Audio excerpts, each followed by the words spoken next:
we are developing this website called BioniChaos.com. Go check it out. We have a bunch of new tools for you to test and explore. We have advanced hair cell simulation. This is hearing, to do with hearing simulation, auditory hair cells. So that to do with cochlear implants, neural firing, tonotopic mapping. Go check that one out.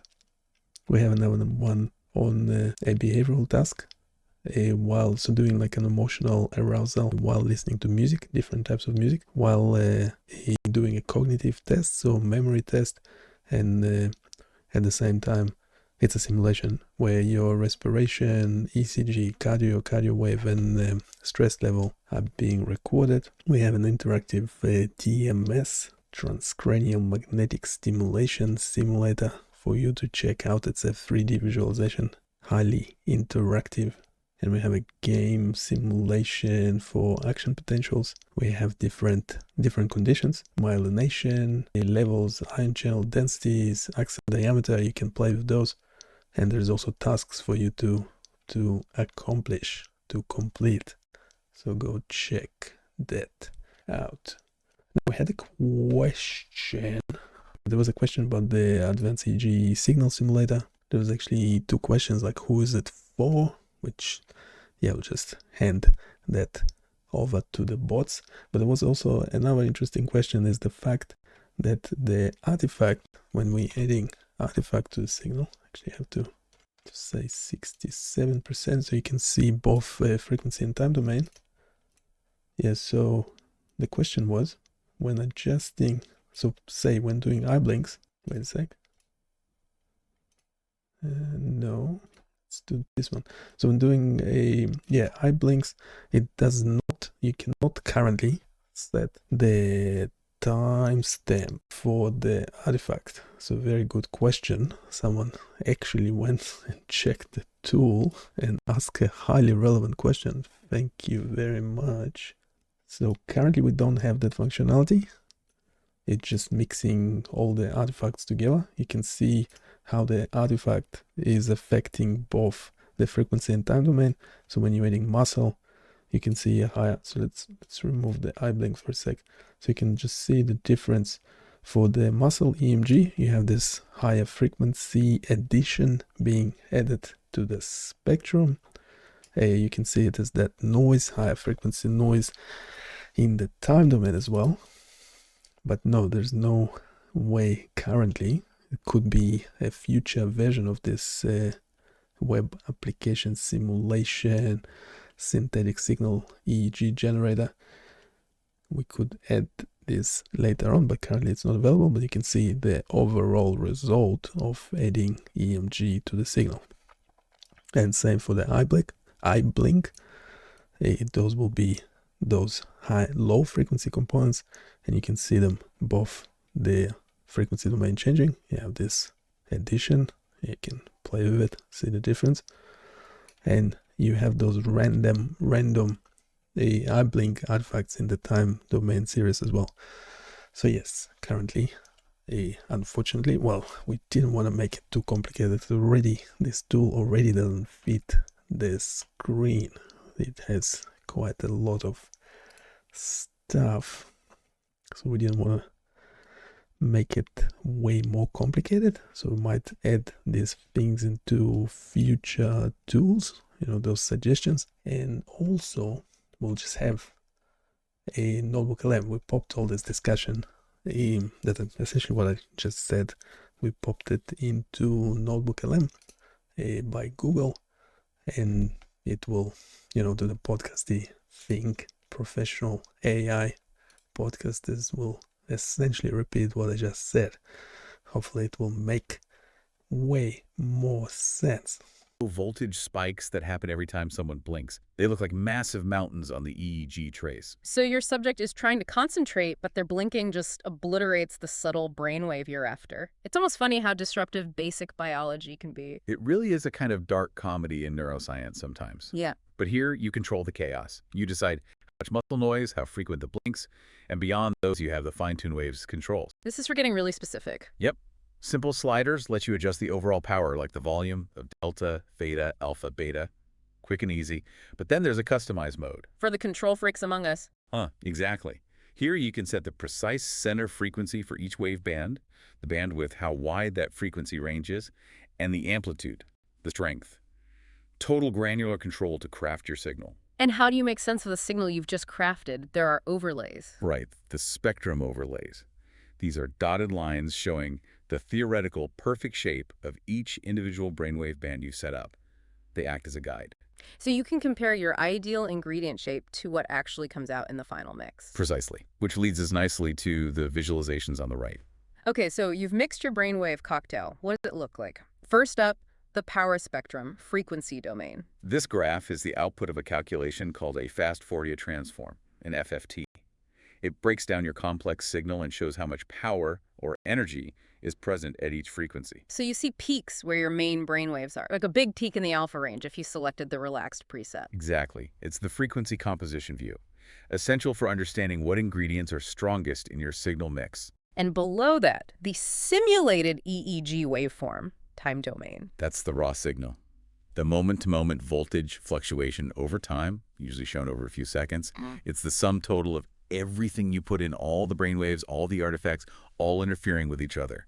One single squiggly line representing that final cocktail. Okay, so here's where it gets maybe a little weird or insightful. You've set everything up carefully, you expect clean results, maybe some controlled noise, but you look at that power spectrum, the actual blue filled-in area, and it doesn't perfectly match those nice, neat, dotted overlay lines for your individual waves. It's lumpier, messier. What's going on? Is the simulator broken? No, not broken. This is actually one of the most fascinating and subtly brilliant parts of the tool. It's demonstrating a core principle of signal processing. That blue area is the final cocktail, as the source calls it. It's what happens when you actually mix all those waves together. And the dotted lines are just the idealized ingredients before mixing? Exactly. They're theoretical. When you mix real waves, even perfectly generated synthetic ones, they interfere with each other. Constructive interference, where peaks align and add up. Destructive interference, where peaks and troughs meet and cancel out, partially or fully. So even in this perfectly controlled digital world, the act of combining signals introduces inherent complexity and messiness. Precisely. It's unavoidable. The signals interact across all frequencies. That's why the final spectrum looks more complex, more lumpy than any of the individual smooth overlays. The overlays guide your eye, but the blue spectrum is the reality of the mixture. Wow. That's quite ironic. A tool designed for clarity ends up demonstrating that even synthetic reality is inherently complex due to interference. No wonder real brain data is such a challenge. It's a fantastic teaching point, really. It shows that the clean separation we might imagine just doesn't happen when signals combine. It's a no-fluff look at signal interaction. It really drives home that point. Okay, let's shift from that kind of beautiful complexity to more practical matters. A user had a really sharp question for the designer, apparently, about the artifacts. Yeah, this was insightful. They asked if you could see time-stamped markers for when, say, a muscle twitch or an eye blink artifact actually occurs within the raw time domain waveform. Like a little flag saying, blink happened now. Exactly. Pinpointing the exact moment. Because just knowing you set a 1 Hz blink rate doesn't tell you exactly where those blinks fall in the 5-second window you're looking at. And what was the answer? Can you see those markers? Currently, no. The designer explained that the artifacts are mathematically mixed into the final signal waveform. They aren't separate tracks with distinct event markers you can toggle on or off. You set the parameters, so you know they're in there contributing to the overall shape, but you can't isolate the exact moment of their occurrence visually with a marker. I can see why that would be useful, especially for testing algorithms that are supposed to detect those events. Absolutely. It's a key piece of feedback, and the designer acknowledged that, calling it a fantastic suggestion for a future update. That's good to hear. Shows they're listening. Definitely. It highlights how these tools evolve based on user needs. Adding timestamp artifact markers would be huge for teaching and validation.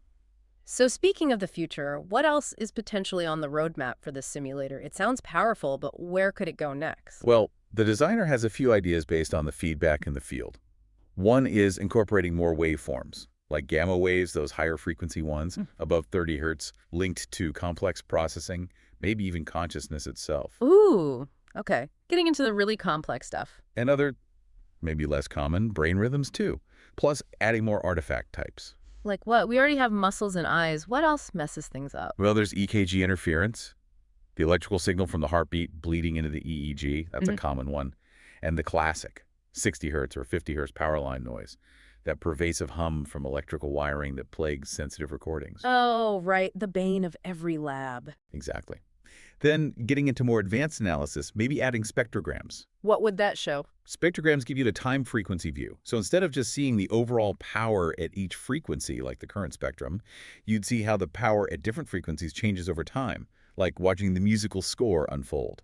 That sounds incredibly useful for seeing dynamic changes. It would be. And thinking bigger picture, multi-channel simulation. Right now, it simulates a single EEG channel. Simulating multiple channels would let users explore things like brain connectivity, how different areas might be communicating. Wow, okay. That's getting much closer to simulating a whole brain network. It's a big step, yeah. And finally, maybe allowing users to import their own real EEG data, to compare it side by side with the simulated signals. That would really bridge the gap between the clean simulation and the messy real world. Okay, quite a journey we took there. We've sort of peeled back the layers on EEG, seen why synthetic signals are actually brilliant for learning and building things in a controlled way. And then we hit that twist, how even the controlled simulation reveals the inherent beautiful chaos of signal interference, that cocktail effect. Right. This tool really seems to cut through the complexity by letting you build it up yourself piece by piece and see how it all interacts, messiness included. It feels very direct, no fluff. And that kind of foundational understanding is just critical if you're working in neuroscience, biosignal processing, BCI development, or honestly, if you just want that deeper intuition about the brain's electrical language. It's a faster path to getting it. So we end on this thought.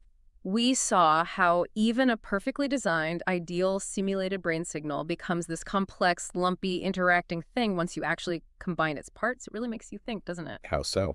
Well, if even the most controlled synthetic version of brain activity is inherently subject to this kind of messy interference, what does that imply about the perfectly clear, ideal thoughts or insights we sometimes imagine we're having?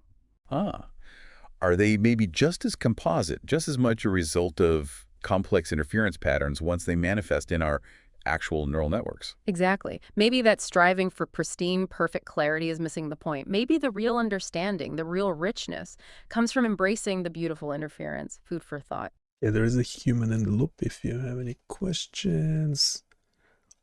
Specifically after checking the website, of course.